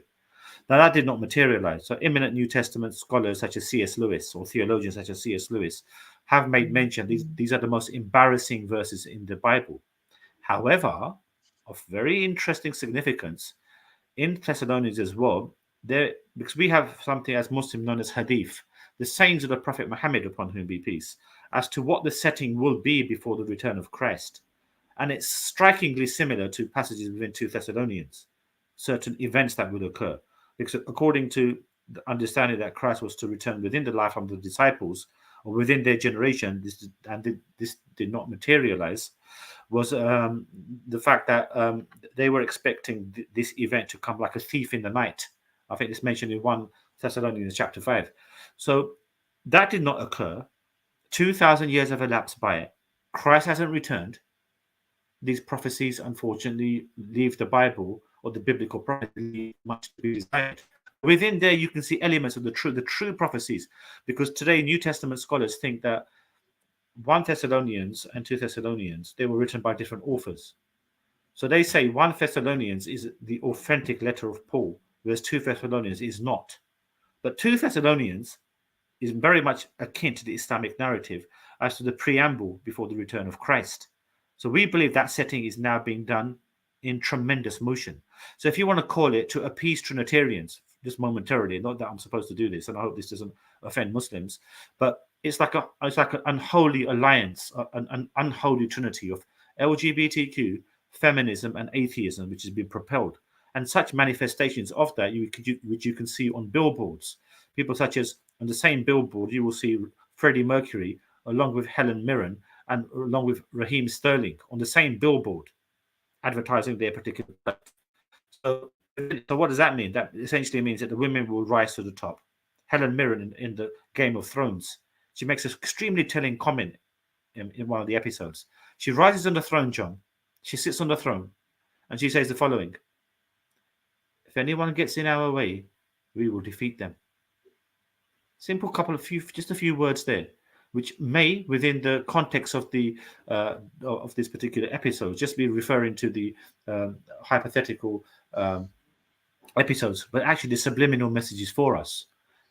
After the 2017 Champions Trophy cricket tournament, which Pakistan won, which they're not very privy to winning much, but they won that tournament. What happened then was that there was a women's turn for the same tournament. So the English women's cricket captain, along with her 11 cricketers, they were advertising their tournament, and they had the following caption, where she folded her arms and she said in a rather gruff manner, "It's now our turn. It's now our turn." Now, on the surface, that could simply mean it's our turn for the women's cricket tournament to take place. But no, these are subliminal messages which they speak through. Now, these are the very people speaking through people such as the far right, Tommy Robinson. He's a mouthpiece for others. The far right are not erudite enough, in generally speaking. They don't have the mental faculties to reason and to have discourse, as you're probably aware, because they've come from perhaps downtrodden communities, not so much inclined towards academia or studies, often don't go to universities or colleges and just become jealous as a result of the fact they don't have much. So what they then become, they become an instrument whereby they speak through these people. So when it comes to that particular narration, which I made mention, one, Helen Mirren sitting on the throne and saying that for me, it resonates straight away. The women will be dominating. And if you get in their way, and it's all done from the top, it was a time from Priti Patel onto Cressida Dick, through to the social workers, and then on to the judges. If you watch the film, John, the 1973 Satanic Rites of Dracula, observe some of the scenes between Peter Cushing and Joanna Lumley very, very carefully. How he makes comments such as, "Oh, she knows more than I do," about some of the she plays his granddaughter within the film. So as we know, within the Satanic Rites of Dracula, you've got this antichrist type of figure in the form of Dracula, surrounded by women who feasts on the blood of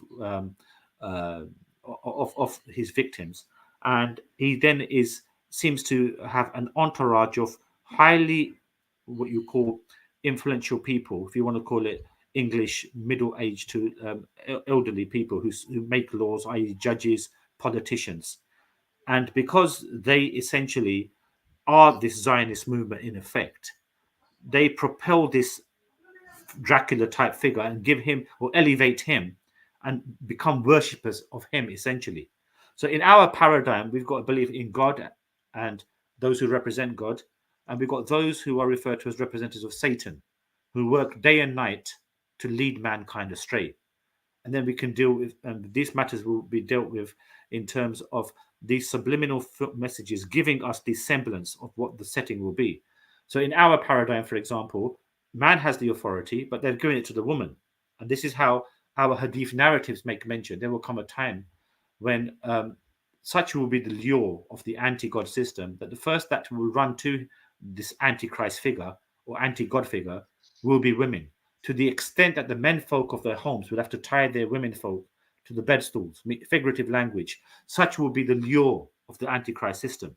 And we've seen now, as I made mention, how women are particularly dominated. And you can see how this as further evidence in the mass increase, as I made mention earlier, of these organizations as Families Needs Fathers for Justice, which have cropped up over only a generation or two. A massive 40% increase in domestic violence and abuse against men, which is rampant. These are just reported figures, mind you. We don't know what the figure is. So this is to show. So when people like Helen Mirren stand up and say, or sit on the throne and say, it's now our turn. It's not our turn to get our due rights, but it's our turn now to oppress you. So you can see the oppression. And like I said, I don't want to go on for a massive elongated explanation, but you can see hatred. If it's okay, if I can jump in just on the word Zionism itself, I think is interesting because we use the word probably in this discussion in a similar way. We know what we mean by that. But as it was clear in the interview, not all Zionists are Jewish, right? So the idea of Zionism is not necessarily even a Jewish thing at all. In fact, Israel itself is not necessarily a Jewish thing at all. And we talked about these arbitrary lines that are drawn. So in actual fact, when we talk about Zionism, we could just as easily be using some other term. I'm not sure what, but maybe we could talk about global capitalist elite or something like that, or whatever we want to talk about. But they're clearly, we mean the same thing when we're talking about those two things, because it's the people that are pulling the strings and are in control, and there's all this kind of hidden stuff that we can't see, as you just described, kind of like black ops, a bit like you look at the moment, Mustafa, because you're in silhouette, but it looks good. But I think that one of the reasons why it would suit the Zionists to keep on using that term is because when you look at the, I think it's the United Nations or World Health Organization, I'm not sure, definition of what anti-Semitism is, they refer to Zionism, as being the right for the state of Israel to exist, and therefore, if you dispute the right for the state of Israel to exist, then you are somehow anti-Semitic. And this has been used to purge people from the Labour Party who were remotely pro-Palestinian. It's been and of course they were also leftists as well. So I guess had I been in the Labour Party a little while back, I would have probably been kicked out for saying things which were anti-Zionist, and therefore, by that logic, which I don't agree with, anti-Semitic. And in a way, I wish that we didn't have to use that term, because I wish we could just call it out for what it is. Genocide is genocide. It doesn't really matter who does it, right? It doesn't really matter who's doing it. It doesn't matter whether you're Jewish or Christian or Muslim, whatever you are. If you're doing bad things, particularly on that kind of scale, it needs calling out for what it is, not knocking back, because if you question it, you're anti-Semitic. I think this is kind of ridiculous, but I would like to just, express that view. And I wonder what you guys would think about it as well. Brother Mohammed, would you like to make any comment before I go off on the No, I find John's point very powerful, because I actually, I've met John and I can understand his sometimes frustration. We went to the meeting the other week, and it was very frustrating for me, somebody who's first time in that type of environment, where it felt like there were sharks, but they had no teeth.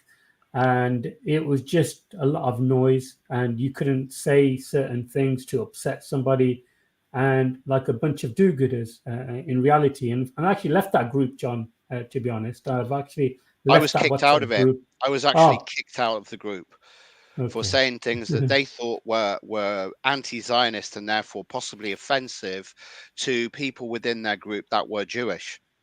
I don't know if you saw that. I jumped. I left the group once you texted me, and I was just going through some of the language, and I thought to myself, some of the people in this group, WhatsApp group, I think they are just blunt people. And can I use a word to describe them, or a phrase to describe them, which might seem unkind, but they are classic depoliticized neoliberals. You can't say anything against transgender issues, or against gay people, or against women's rights. I mean, I'm not sure I would agree with everything that Mustafa says on these issues, but I can't even have a debate about them. I can't even raise these issues. I raise the issue of, well, don't you think that the issue of racism is linked to the issue of Zionism? Whoa, we don't want to hear that. We don't want to hear that. Don't you think that far-right demonstrators, or at least some of the people who get dragged into these demonstrations, might have some kind of grievance based on what's happened to their country, irrespective of immigration or anything else? Just what's happened to their country.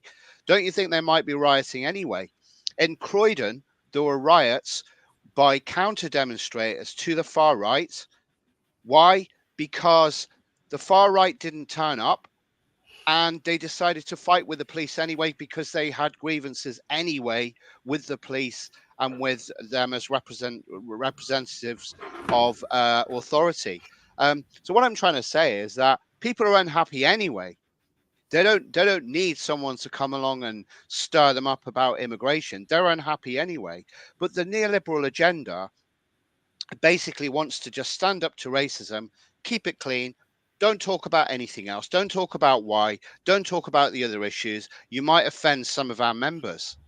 You know, I feel like using a swear word now. This is controlled anger, by the way, because we're being shut down. This is about freedom of speech as well. You know, for me, for you guys, and for anyone who might say things which are offensive in some way. You know, it should be a level playing field. If we want free speech, then we should let everyone have their say. We might not agree with what they say, but we should allow that to happen. I think violence goes beyond that. Violence is different. You know, we have to have laws as well. But should a law be you can't say a certain word? Now I can't say legitimate concerns.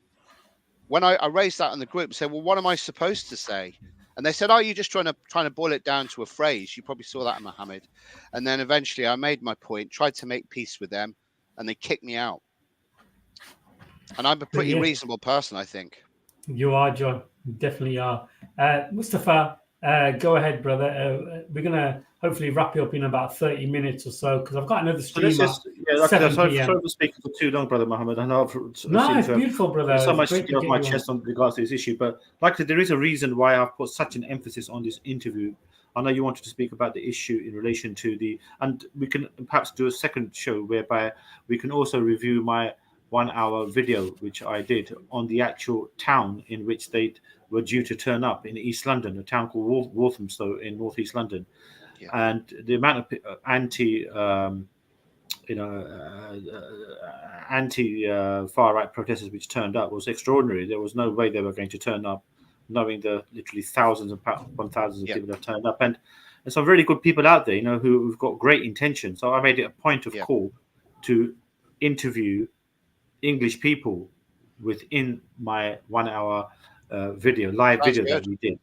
And they were very receptive, and it showed a great community. This is the way we all got to get together as humans of different we may have different beliefs, different backgrounds, but towns such as the one which I've made mention, it's always been, very much cosmopolitan, very much recognizing of each other. There's never been these issues. In fact, historically, when the far right have turned up or EDL have turned up, they've been handed out by all people of all backgrounds.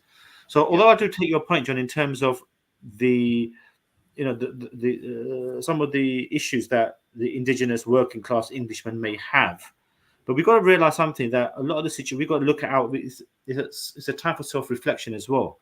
So, if these same rioters who think that they can now go out and intimidate people of maybe color or religion, you've got to look at yourself. Why haven't you achieved what they've achieved? They've worked hard in society, Muslim society, Muslim households. They encourage their children to work and to educate themselves. Hence, they get better jobs.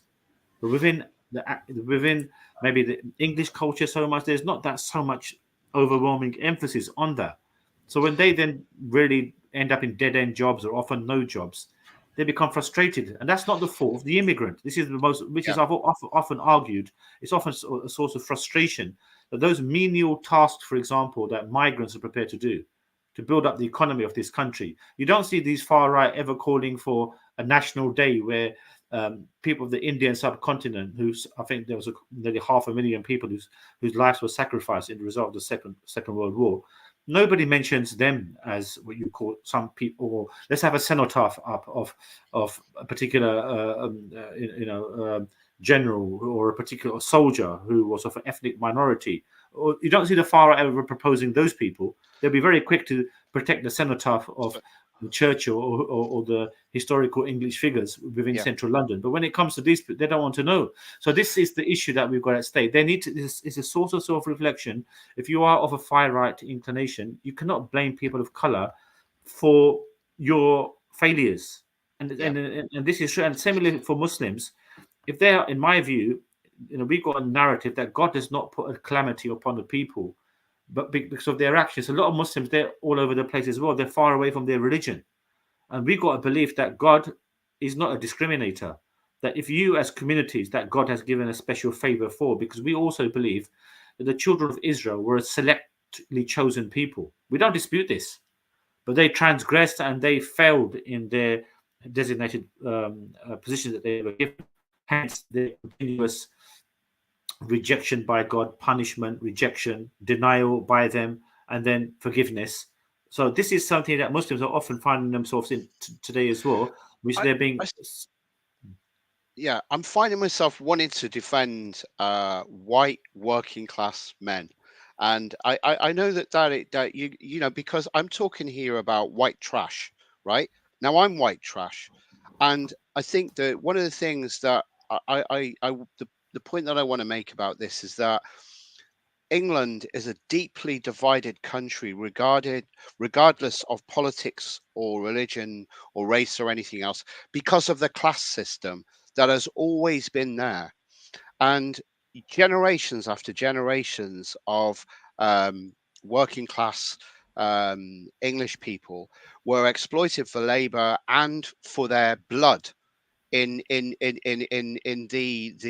sort of ambitions of those who controlled the British Empire. And we've seen that throughout history, that the British Empire has trashed the world. And I'm not proud of that. Okay. And I don't think anyone should be proud of that.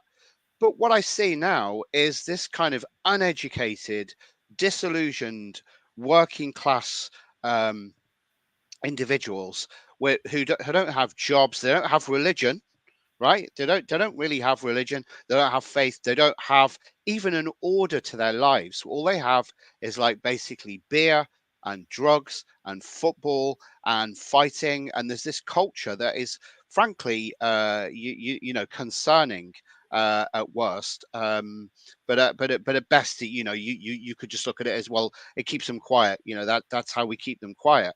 And when you need them to fight for you, you stick them in a uniform, stick a gun in the hands, and you go and send them somewhere. And that's what's happened to the English working class. Now, I'm not going to defend those with politics of hate, and my analysis is different to the right, obviously, very different to the right. And but I'm a football fan as well, and for years and years, I've seen how this kind of tribal instincts can come out in certain situations. But it's very, very different for the upper classes, even the middle class, you know, and there's this kind of opportunity for some people to transcend from working class through being clever and educated and having a profession. And perhaps that's what happened to me and many others, that there's this opportunity to be able to get up there. But make no bones about it, you're born working class, you stay working class. And even the Japanese Imperial Army, when they housed the British soldiers who were kidnapped in Singapore, 200 odd thousand of them. One of them was my great uncle, who only died a couple of years ago. He was 104 years of age. He was a prisoner of war to the Japanese. The Japanese knew that they had to look after the officers, who were all upper class, so that they privileged them, and they kept them happy, and they gave them what they needed, and then they kept the men under control. So I think there's something here about the political analysis of what we're seeing right now is this complete disillusioned working class, the worst of which are hateful and vile. And I don't appreciate them myself, but I just don't want to condemn all of them as a group. And it's that same idea of, if we try and crush racism, what we do is we capture some people who are just ignorant, and I think they need educating, and I think they need waking up. So you know, that's my plea. No, you made some good points there, and you know, this issue about white trash, you know, some might find that offensive, but you know, growing up in the 1970s, and I know that the first South Asians came in the 1950s. And then my grandparents came here to rebuild this country, post-war economy, basically. And I remember in the 1970s, there was the National Front, the skinheads and so forth. And Asians and Muslims were picked upon. I think the WOG term was mentioned a lot, you know, towards, and that's really offensive. The P word was, and the N word, and the Irish were picked upon. And for me, growing up in the 1970s, it kind of reminded me of what happened now, of what happened in the 1970s. But this time, I think it was, as Mustafa said, it was funded by a particular organization or organizations.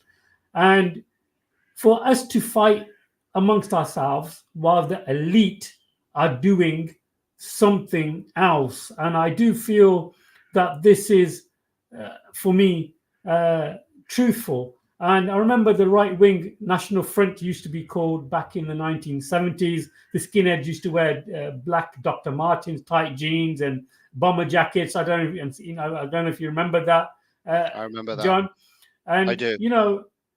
And even the police was racist. And even to this day, internal police investigations to 2024 demean or mention that police is fundamentally a racist organization. So when they say it's a two-tier policing, where do they get this idea from?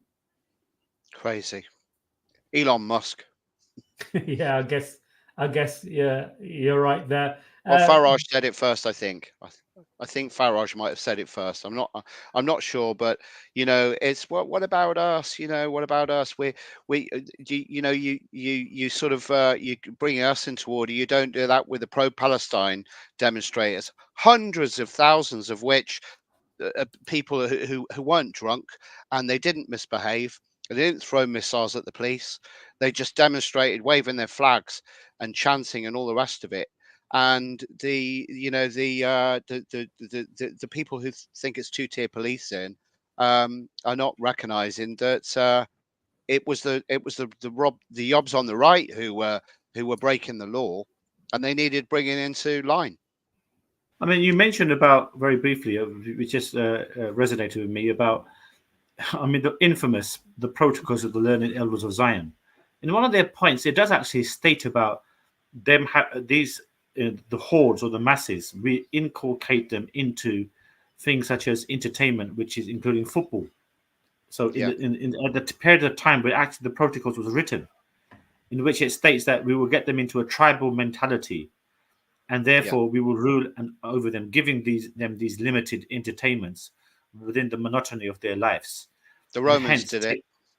Yes, precisely. And hence taking them away from, in fact, the central figure of what we as Muslims understand is a worship of God. Today, football, for example, is a religion. People idolize the players as if they are giving them something in return.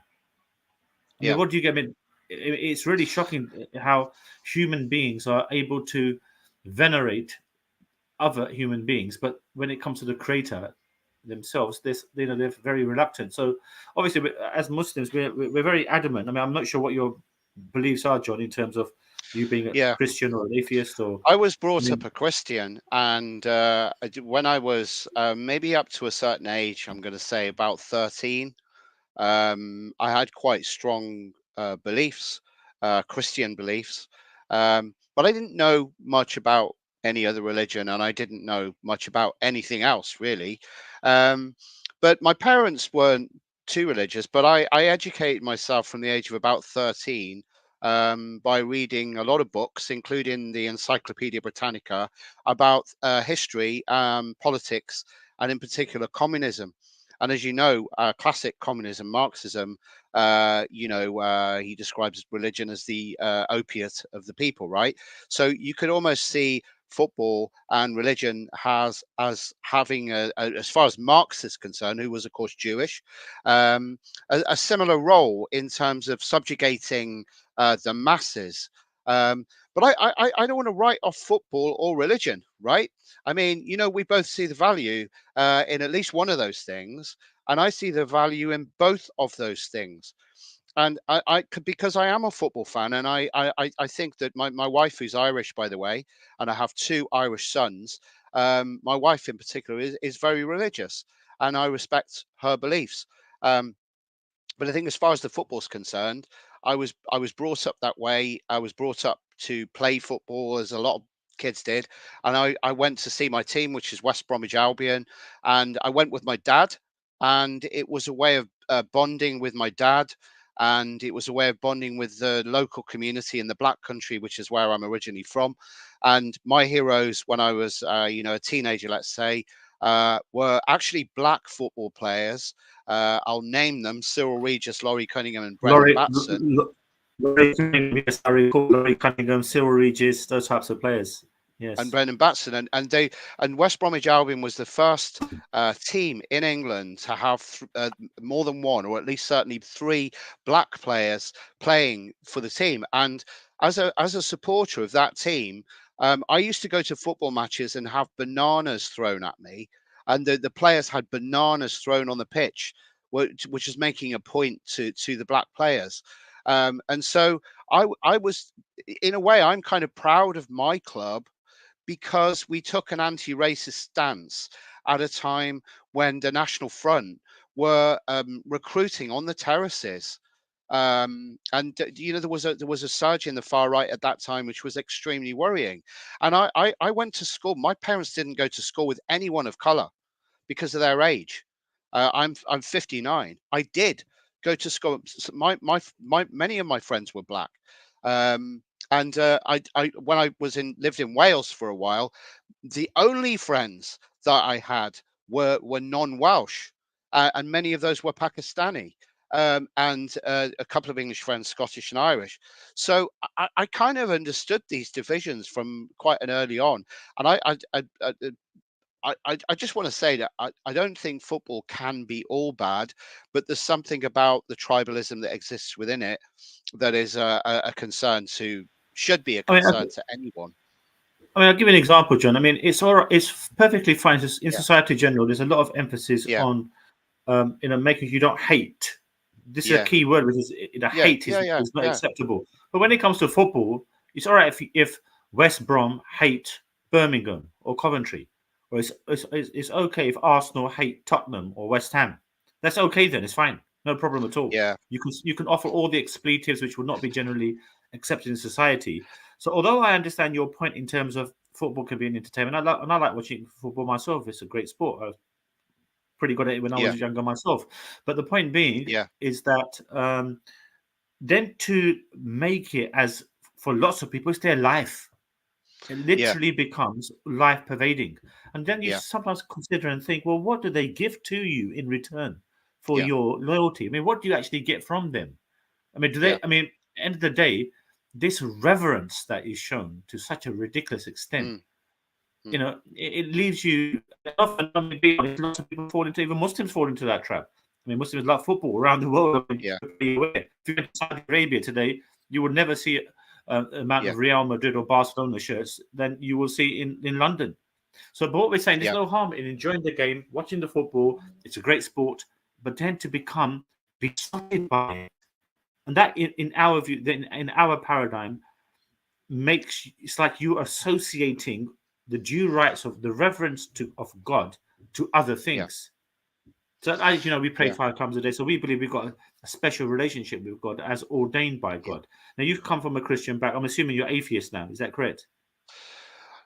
My beliefs are complex because I wouldn't say that I don't believe in God or don't believe in anything, but I have beliefs. I philosophically, I think that I would describe myself as a Buddhist, but that's of course not a religion.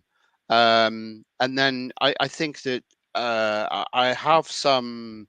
I kind of I'm a scientist, so I'm interested in science, but I believe that there are things that are unexplained, and I believe that the scriptures, whether they be Jewish, Christian, or Muslim, or other religions as well, are somehow linked together.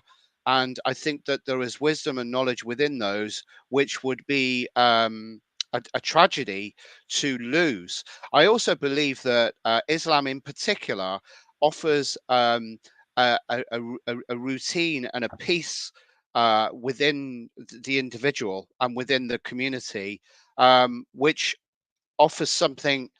This is something that I'm still learning about, but I've come to realize that there is something very, very special in being part of a community that follows the code that Muslims follow. And I think that's the reason why Muslims now, I believe, the biggest religion in the world. Am I right in saying that? There are more Muslims than any other. Yeah, I mean, it's the religion which is spreading the most around the world. Yeah. But still, at the moment, from my estimation, we have roughly 2 billion Muslims and around about slightly more Christians, although the number of Christians is now decreasing. Here in London, for example, the estimation is that Londoners, only 46% now, or even less, identify themselves as Christians. John, I just want to ask you a quick question. Yeah. Being a Muslim, it's like just two kind of sentences that you have to declare. It's such a simple faith, to be honest. It's very simple. You declare that there's only one God to be worshipped, and then you believe in all the prophets and messengers, and then you say that Muhammad was the last and final prophet.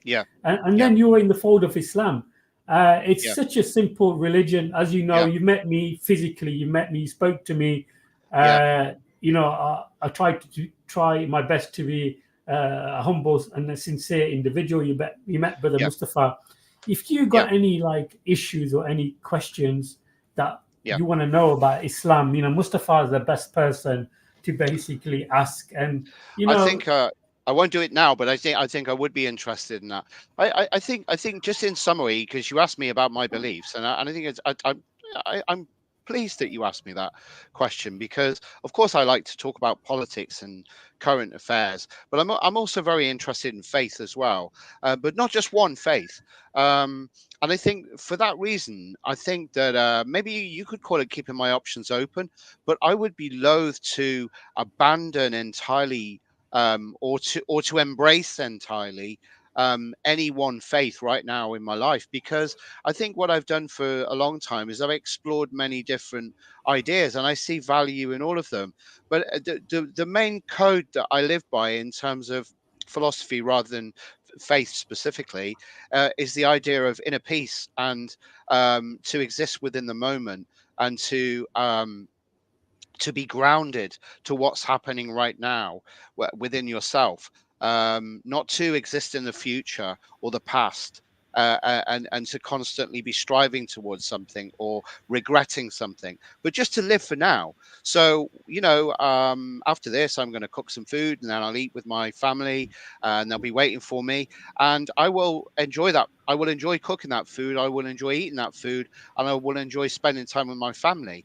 And to me, that's a value. John, I don't want to cut you off, John. As Muslims, and I'm going to let Mustafa, because he's more knowledgeable than me. As Muslims, for us, when we accept Islam, what you just mentioned there, it becomes a part of a ritual reward that I will be rewarded by God for providing the food, sitting down with my family, in discussing with them, talking with my kids, even a smile. It's charity. We're told even smiling is a charity. So whatever acts that you do, as a Muslim, like now, what I'm doing, sitting with you, sitting here, I'm actually doing it for the sake of God. So my intention is that I do it for the sake of God, that God be pleased with me with the acts that I do. But what you said there is a beautiful scenario, which I do on a regular basis with my family. When I get food like a takeaway, or when we make sure we sit down as a family, even down, we got tables and chairs and sofas and whatnot. But I like to put the mat on the floor, sit down properly, no mobile phones, no nothing, just sit down and talk and eat together. And it's most joyous, it's most pleasure for me to see me and my family sitting down on the floor, humble. Even though we got sofas and leather chairs and whatnot, but we're going to sit on the floor and eat. You know what I mean? And that's just beautiful. Brother Mustafa, I'm sorry for cutting you up. I know you're itching to talk. Go ahead. You see, this is the other thing, John. As we've been speaking over the last 5 to 6 minutes, looking at your views and your beliefs. Now, another thing which it just really dawned on me is the far right's narrative is also something not them specifically, but you do often hear them saying, you Muslims want to take over, or you want to drum your religion down us. But our methodology is just to explain things like we're explaining to you. And I hope we're not drumming it down you. And this is it. No. This is all we ever do. I mean, I find some of the way they act is just very bizarre, because how can you, first of all, force anyone in the UK to convert to a religion that you do not want to convert to. I mean, it's as if there is a gun being put to the temple of the person to say, if you don't convert now, you're going to be done. I mean, ridiculous types of insinuations such as this. So because like we do Islamic propagation work regularly, we've got information tables in shopping centers and other such populated areas, and people are so much interested in the faith. I'm not sure how much you're aware that the people that we commonly speak to, they're rushing towards the religion. So many people are becoming Muslim. And I'm not just saying that as someone who's perhaps I can understand that. I really can understand it, and honestly, on a personal level, I don't feel at all pressurized by a discussion about faith, and I'm not at all. I'm probably more open than many people you might describe it. I don't even describe myself as an atheist, to be honest with you, because I think that's a very definite position. But I think I'm probably more offended by being accused of being a racist by neoliberals, just because I raise the issue of people on the right, working class people having some kind of legitimate grievances towards their government. Yeah, I think you're dead right. I mean, you're absolutely dead right. If they got legitimate grievances against the government, and they keep it at that, that's fine. They're entitled to that. There's nothing wrong with that. The only thing then it's the violence. Then to bring it down against communities, immigrant, that's unacceptable. But I do take your point; it's very, very valid, and it's ridiculous for them even to insinuate that you are a racist or whatever. That's pathetic beyond belief. And this is why there's a famous cricket player. I'm not sure if you're aware, John. His name is Michael Vaughan. He was an ex-England cricket captain. Now, he made a little comment about Pakistani cricket players in Yorkshire, where he stated when there were a few players in the team, about this. He said, now, for example, I wouldn't have taken offense to that. I would have perhaps ribbed him about his own nationality. But the way the media came down on him, my word, what a torrent. Even another cricket player by the name of Ollie Robinson, he's a fast bowler, plays for England. Yeah. He apparently put some sort of comment on, I think via email some 10 years ago. Not too discriminatory, just made an offbeat comment. And they somehow, I don't know how, is that they're investigating every single player's history. Yeah. They seem to bring this email back and say, right, this is what he said 10 years ago on an email. I mean, what's going on here? So when I told you earlier about the attempt of the Zionists to actually crush racism, what I'm trying to get at, and I hope this is crystal clear, it is. It's been done for a reason, and that reason, John, which even Muslims are unfamiliar with, I've tried to allude to it, is that in events which are to take place in the future, Black people will be at the forefront of the battles representing the liberal West against the traditional Christian and Muslim unity which will take place. This is why they're being propelled forward. That is why I've asked you to watch these two films. Interestingly, featuring the same actor, 1983, Trading Places with Eddie Murphy, also the other film, which is absolutely essential to watch, made 40 years to the date where he made Trading Places. The film is called You People. It's available on Netflix. Okay. Please watch that and observe the theme of both of these films, and we can discuss, because I'm telling you, we are superb. I mean, the more I investigate Islamic eschatology, the more it sends, a tingle down my spine. The way everything is being coordinated now in the readiness for these events to occur, I can see it left, right, and center. And I'm making an attempt to bring Christians and Muslims together. Now, my attempt is because both Muslims and Christians, John, share this absolute reverence and admiration and love for Jesus. Where Christians, we believe, get it wrong, as you're aware, is that they make him to be God. Yeah. So we take great exception to that, and we give evidence of that within their own evidence. So, for example, Muslims would love to cite John 17:3, where Jesus says the following. And then we ask, how on earth can you still conclude that he is God based upon the statement he makes, where he says, for this is eternal life, that they may know you as the only true God, and whom you have sent, the messenger, Jesus Christ. That's in John 17:3. Now, this is exactly what we say who Jesus is. So why do they still come to the conclusion that he's God? These are the issues that we like to contend with. Now, the Bible, and I'll be very brief. I know it is something that we don't want to overindulge in, but the Bible actually defines in 2 places what the Antichrist is. It's in 1 John chapter 2, verse 22, and in 1 John chapter 4. It basically says the one who denies that Jesus is the Christ, he is of the Antichrist. But Islam affirms that he is the Christ, the Messiah. Notice it doesn't say anywhere within the definition of the Bible that the Antichrist is the one who denies that Jesus is God and was crucified. It doesn't say that anywhere in the Bible. It actually defines to you in two of those places expressly that the Antichrist is the one who denies that Jesus is the Messiah. And many Christian evangelists try to make the understanding that Islam is the Antichrist because it denies Jesus' divinity. However, that is not the definition of the Bible of what is an Antichrist.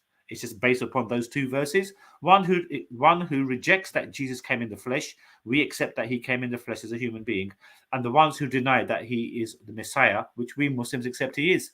So what we do in commonly discussions, and what I get the impression here, John, is that Christians feel that Muslims are commonly attacking their religion. But that's not the case. What we're trying to do is try to reflect from within their own scripture what the central message of Christ is. So it's bemusing. You look at Mark's Gospel, Mark chapter 10. I'm not sure if you're aware of this story, in which a rich young man, he runs up to Jesus. John, I'll be very brief. I know we're not going to belabor this point. It'll be 30 seconds. A rich young man, he comes up to Jesus. He calls him good teacher. What must I do to get eternal life? Christ responds to him by saying, why do you call me good? There's no one good except for only God alone. So he's deferring the title of goodness solely to God. So by definition, then, he cannot be God. Why are you calling me? There's no one good except for only God alone. And then he follows that up by explaining to the young man what to do to get the eternal life by keeping the commandments, obeying one's parents. The young man says in response, teacher, I have kept these commandments since I was a boy. You notice there and then that the young man drops the title good, simply calls Jesus teacher. Hence, he has understood when I initially called Jesus good teacher, he rebuked me for doing so and gave that title exclusively to God. So when we ask Christians to reflect upon these things, sometimes our evangelical friends think that they try to use bizarre explanations to counter these points, which have got no relevance to what we're saying. And then this is also our whole emphasis as Muslims is to recognize there's only one creator, an unbegotten being who is necessary, who is uncontingent. The universe is made up of parts. It's contingent. So something has to be by necessity outside of that set of contingent things. So therefore, we say this will only be a plausibility of a creator. Because even if you're sitting on the fence as an agnostic, one thing you will have to accept: 13.8 billion years ago, John, some supernatural event did occur, and for a theist, it's just too inconceivable that it occurred from nothing by nothing, and nothing by definition is the absence of everything. So you can see where we're coming from in terms of us all thinking that one day we're all going to pop our clogs and we're going to be accountable to our creator. This is what the Islamic message is. Last words to John, and then we got to really end the show because I'd love to carry on this discussion. It's fascinating. No, if I may, I want to come back to that another time. I really want to have that discussion, and I can't do it justice now. But I just want to say one last thing, just to pick up on a point that I'd made earlier, which is on my mind right now. Which is the idea of this neoliberal agenda that is getting in the way, really, of people sort of understanding things and coming together. I think that the way I describe it is like two bad parents who've got children who are arguing with one another, and they think the solution to it is to keep them apart all the time, to not have any dialogue, to not have any discussion. And I think that is a massive, massive mistake. And I think what we need right now is dialogue and discussion between people, and stop shutting people down for saying what it is they think. Because even if they're wrong, you can't have a dialogue without two people talking and listening. So that's where I want to leave things as far as I'm concerned. Yeah, sorry about that. Yeah, we've got another show coming up straight after this. After about 45 minutes. I might be in the middle of doing something. I'm very sure, Mohammed. Perhaps from John as to what minute Nick Griffin's interview was poor. So perhaps going forward, we'll have a follow-up show to this show in which we've got it on 23-25. Brilliant. 23-25. So you might want to go back slightly just to pick it up from where it was. Sure. But we got through that much of it. Yeah. Yeah. Thanks very much, John. Thank you. No worries at all. Great to see you again, Mustafa. So the next show will be at 7 p.m. UK time, 8 p.m. South African time, and of course it will be with Yusuf Ismail. And I'm really looking for that and looking forward to catch up with him. And just a quick reminder, my little channel CovFF is also now available on Twitch, also on Rumble. If you want to get hold of me, I'm on X or Twitter, as you can see, Abu Hams44. If you want to send me a message to organize a discussion or a chat, feel free to inbox me on X, formerly known as Twitter. Also, I am on TikTok, which I don't really use that much. It's covff.channel. And if you want to, again, get hold of me by sending me a message, you can always contact me on there also. And I really want to make this channel grow. YouTube have put some strikes on me due to my information that I've been giving out with Brother Yusuf Ismail regarding the situation in Gaza and Palestine. I've been having some negative issues with YouTube. So brothers and sisters, if you are able to like and subscribe and share these channels, I would really appreciate it, just in case YouTube decide to kick me out their particular group for a statement for a statement that I might have made. They'll just defund you. They won't kick you out. They won't kick you out. They didn't kick out Richard Medhurst. He said a lot of naughty things about Israel. I've actually reached out to him. I've reached out to him on good. Yeah. I've reached out to quite a few people after watching George Galloway's show the other day. I reached out to certain individuals, see if they can come on for a chat. I follow Richard Medhurst. He's good. He's a good journalist. Fantastic. Mustafa, once again, thank you for coming on. And John, thank you for coming on. And I'm hoping we can do another discussion, even if you don't want to do it live, John.